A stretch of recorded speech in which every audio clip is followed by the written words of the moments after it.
Hello viewers, peace be upon you. In today's video, we're going to tell you a real-life horror story that actually happened in the United States.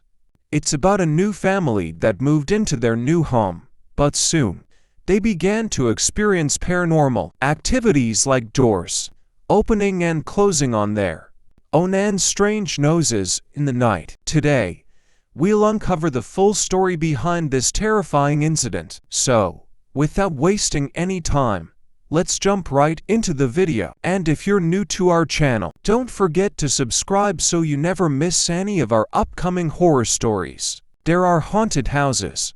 And then there's the demon house, a place so terrifying that even seasoned police officers, social workers, and priests refuse to step inside again. This is not just another ghost story. This is a real-life case of alleged demonic possession that shocked America, puzzled investigators, and led to one of the most chilling documentaries ever made. Our story begins in Gary, Indiana, a quiet, working-class town that never expected to become the center of a supernatural storm. The year was 2011.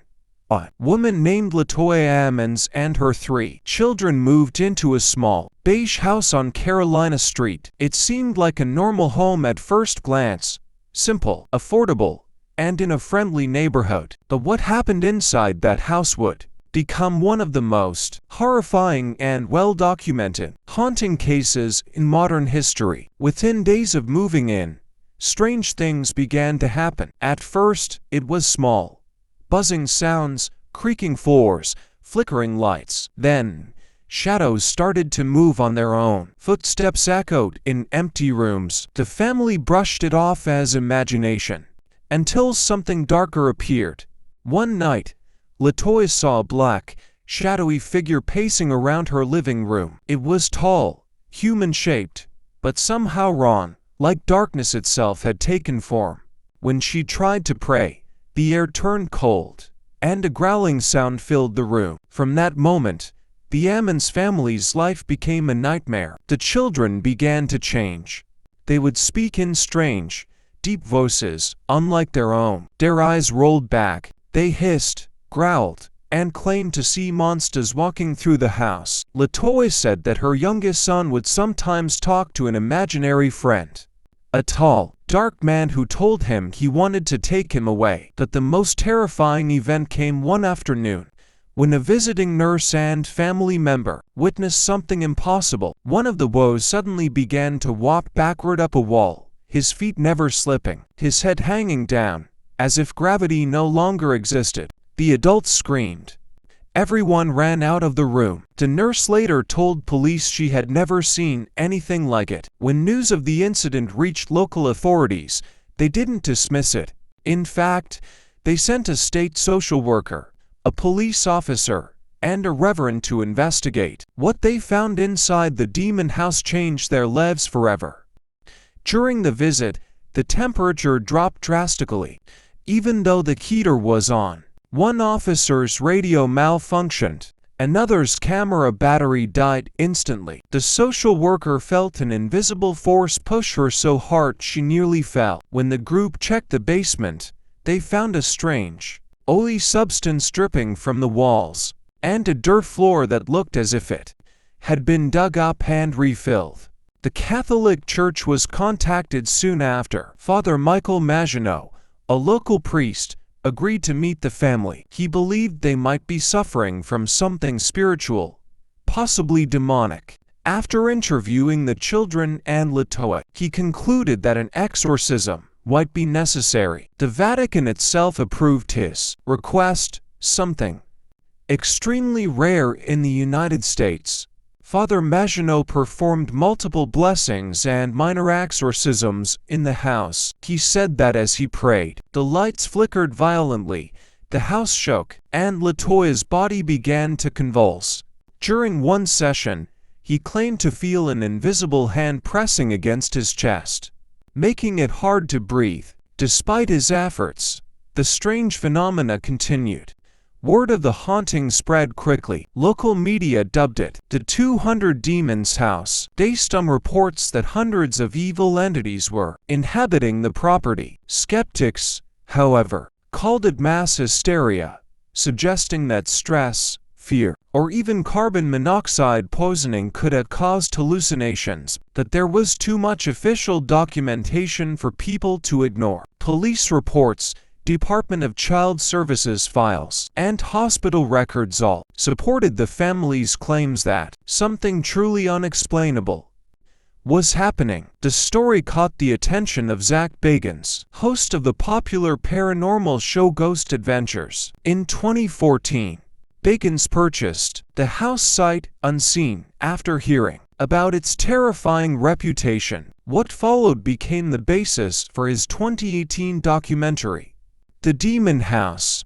From the moment Zach entered the house, he claimed to feel an overwhelming sense of dread. His crew's equipment malfunctioned constantly, cameras stopped recording, audio cut out, and strange shadows appeared on film. Crew members reported nightmares, violent illnesses, and personality changes after spending time in the house. One cameraman even suffered a mysterious nervous breakdown and quit mid-production. Zach himself said he began to experience blurred vision and insomnia that lasted long after filming ended. During filming, a medium and a priest were brought in to help assess the presence. They both agreed that the entity, or entities, in the house were not merely spirits, but demons. One psychic described the house as a portal, a doorway between worlds that allowed dark forces to enter our reality. At one point, Zach decided to lock himself inside the house alone overnight, with no crew, no contact, and no way out. He later said that what he experienced that night was so disturbing that he would never reveal all of it publicly. Shortly after filming ended, Bagans ordered the house to be demolished.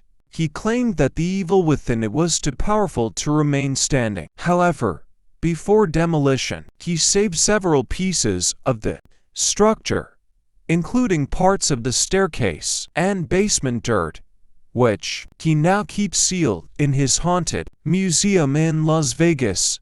Visitors report strange sensations, nausea, and even fainting near the exhibit. Even after the house was destroyed, strange things kept happening to those who were involved.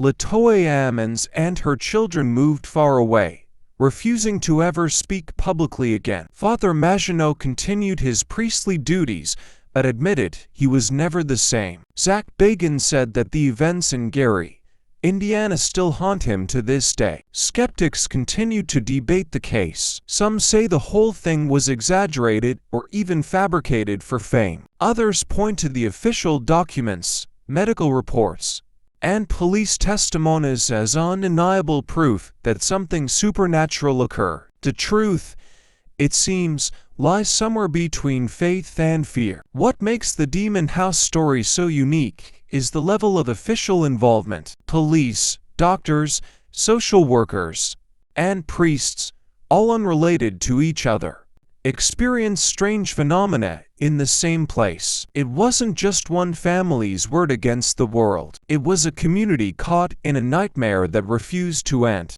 Experts in paranormal studies suggest that certain locations can act as energy vortexes, amplifying human emotion and spiritual energy. Perhaps the Gary, Indiana house sat on one of these dark spots, feeding off fear and trauma. Others believe that the property was cursed, that a ritual or tragedy long ago left behind a stain that could not be washed away. Whatever the explanation, the Demon House stands as one of the most compelling and terrifying paranormal cases in America's history.